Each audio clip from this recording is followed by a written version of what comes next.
Hello, good evening to all. Today I am going to discuss the topic of moving iron instruments part 2।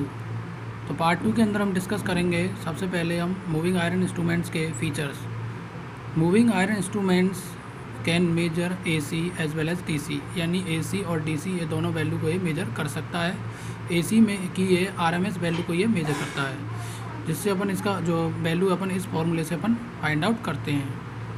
और अगर मान लो आपको current की equation मान लो एक फोरियर सीरीज़ की फॉर्म में गिवन है, तब हम यहाँ से अपन इसकी जो वैल्यू अपन फाइंड आउट कर लेते हैं। I equal to under the root I0 square plus half I1 square plus I2 square and so on. Now अब हम फाइंड आउट करते हैं इसमें लीनियरिटी की कंडीशन।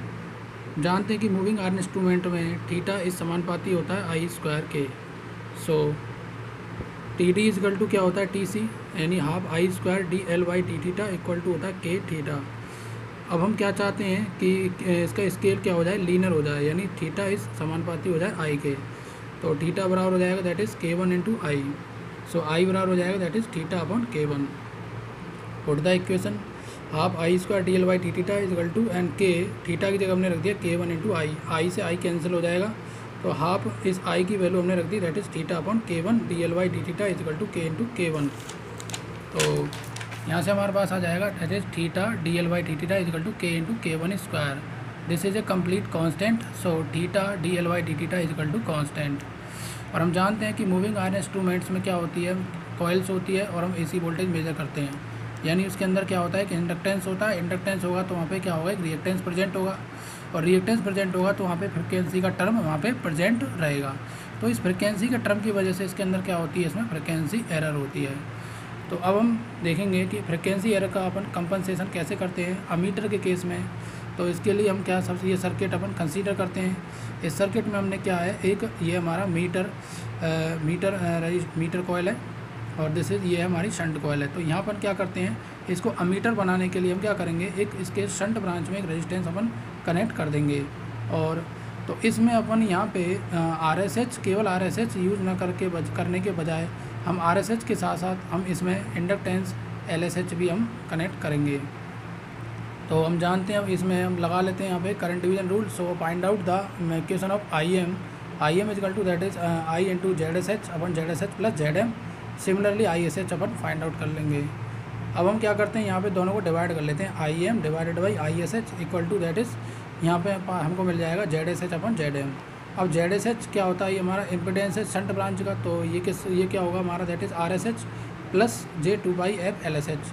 सिमिलरली ZM अपना हो जाएगा RM प्लस J2/F LM।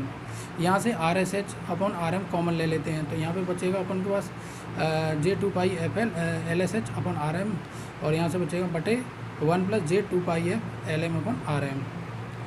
अब हमने अज्यूम कर लिया कि मान लो यहाँ पे जो दोनों कॉइल है उसका जो टाइम कांस्टेंट है वो क्या है, इक्वल है। यानी मीटर कॉइल है और उसका भी जो टाइम कांस्टेंट है वो शंट कॉइल के इक्वल है। तो यहाँ पे LSH अपॉन RSH वो किसके बराबर है, LM अपॉन RM के बराबर है। So now the equation are change and put the value IM upon ISH equal to RSH upon RM equal to ये क्या हो जाएगा हमारा, तो ये अपना कैंसिल आउट हो जाता है। तो यहाँ से अपना क्या है, ये फ्रिक्वेंसी का जो टर्म है यहाँ से वो कैंसिल हो जाता है। इस तरह से अपन इसमें क्या कर रहे हैं, फ्रिक्वेंसी का कंपनसेशन कर रहे हैं। तो हमारे पास आ गया equation IM upon ISH equal to RSH upon RM। And now तो करंट डिवीजन जो होता है वो तुम्हारा किस पर डिपेंड कर रहा है, केवल रेजिस्टेंस पर डिपेंड कर रहा है। तो इस तरह से अपन इसमें फ्रिक्वेंसी एरर को दूर करते हैं। तो इसकी जो एलिमिनेशन करने की जो कंडीशन है वो है हमारी tau M equal to tau SH। इसके बाद अपन बात करते हैं इसमें error compensation in case of voltmeter के केस में। अगर हमें इसको वोल्टमीटर बनाना है तो हम क्या करेंगे, तो यहाँ पे हम क्या करेंगे, एक सीरीज़ में एक रेजिस्टेंस RAC कनेक्ट करेंगे। इसके साथ हम इंडक्टर LAC कनेक्ट नहीं करते हैं, बल्कि हम उसकी जगह पर हम क्या करते हैं, पैरेलल में क्या कर देते हैं, कंपनसेटिंग कैपेसिटर हम यूज़ कर लेते हैं। अगर LAC कनेक्ट करेंगे तो यहाँ पे इंडक्टेंस क्या हो जाएंगे, दोनों ऐड हो जाएंगे, जिसके अंदर इसमें एरर बढ़ जाएगी, फ्रिक्वेंसी एरर और बढ़ जाएगी। तो इसलिए हम इसकी क्या करते हैं, उसको दूर करने के लिए यहाँ पे अपन ये कंपनसेटिंग कैपेसिटर इसमें अपन यूज़ करते हैं, जिसकी वैल्यू आपके सी होती है। ये वैल्यू सिर्फ आपको याद रखनी है, that is 0.41 LM upon RAC square. इसके बाद अपन देखेंगे कि मूविंग आयरन में कौन कौन सी एरर होती हैं। तो फर्स्ट एरर जो होती है वो हमारी होती है हिस्टैरिसीस एरर।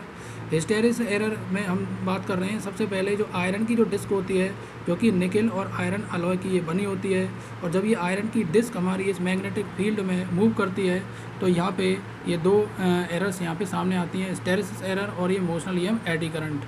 ठीक है, मोशनल ईएमएफ को ही अपन एडी करंट बोलते हैं। ठीक है, तो ये है हमारा hysteresis curve, and this curve is plot in between the B and H, and magnetic field density flux density B is directly proportional होती है फ्लक्स के, और जो आई एच होती है वो समानुपाती होती है आई के। सो यहाँ पे इस पॉइंट पे अपन देखें कि हमने कोई भी इनपुट हमने यहाँ पे दिया नहीं है, यानी इनपुट हमारा जीरो है, यानी करंट की वैल्यू जीरो है, फिर भी हमें अपन क्या मिलता है यहाँ पे आउटपुट हमें मिलता है, यहाँ फिर भी हमें यहाँ पे मैग्नेटिक फ्लक्स डेंसिटी यहाँ पे बी हमें प्राप्त होती है। तो ऐसा किसके कारण हो रहा है? ये हो रहा है हमारा रेजिडुअल मैग्नेटिज्म के कारण, यानी कोई भी इनपुट नहीं दिया फिर भी हमें आउटपुट हमें मिलता है। तो इसी को अपन क्या बोलते हैं? Hysteresis error. Now the second error is eddy current error. Eddy current error जो होती हैं वो क्या होती हैं कि जब आयरन की डिस्क हमारी जब ये इस फील्ड इंटेंसिटी फील्ड के अंदर जब ये मूव करती है, जैसे ही इसके अंदर ये एंटर करती है तो हम जानते हैं कि जो इसमें जो एक ईएमएफ जनरेट होगा, क्योंकि आयरन जो होती है उसका भी कुछ ना कुछ एक रेजिस्टेंस होता है। ठीक है, और इस रेजिस्टेंस की वजह से इसके अंदर जो करंट फ्लो होने लग जाती हैं, इनको अपन बम्बर धारा भी कहते हैं। तो ये हमारी क्या कहलाती है? हमारी एडी करंट्स हमारी कहलाती हैं, और इसी की वजह से इसमें ओम के नियम के अनुसार इसमें ईएमएफ जनरेट होता है, जिसको अपन बोलते हैं मोशनल ईएमएफ, क्योंकि ये आयरन की मोशंस की वजह से जनरेट होती हैं। तो इस तरह से ही अपन को क्या क्रिएट करेंगे? एक एडिशनल डैम्पिंग क्रिएट कर देती हैं, जिनको अपन क्या बोलते हैं? Eddy current damping. तो इस तरह से इसमें एक तो एयर फ्रिक्शन डैम्पिंग तो होती है, और फिर इस एडी करंट की वजह से इसमें एडी करंट डैम्पिंग और हो जाती है, और इस एडिशनल डैम्पिंग की वजह से ही इसमें एरर क्या होती है? हमारी प्रोड्यूस होती है। ठीक है, उसी को अपन क्या बोलते हैं? Eddy current error. और हम जानते हैं कि एडी करंट जो लॉस होता है वो इस डायरेक्टली प्रोपोर्शनल होता है एफ स्क्वायर के। सो अगर हमें एडी करंट एरर को कम करना है तो हमें फ्रिक्वेंसी ज़्यादा हाइयर यूज नहीं कर सकते। तो इसमें मूविंग आयरन जो इंस्ट्रूमेंट्स के अंदर जो फ्रिक्वेंसी जो हम यूज़ कर सकते हैं वो लास्ट 125 हर्ट्ज तक हम इसमें यूज कर सकते हैं, क्योंकि अगर हाई फ्रिक्वेंसी पे क्या होगा? एडी करंट लॉस हमारे बहुत ही ज़्यादा होंगे। तो इस तरह से क्या होता है? इसमें 3 तरह की एरर होती हैं, that is frequency error, hysteresis error, and this is the eddy current error. So I think so I'll like lecture, and so next lecture. Okay, thank you.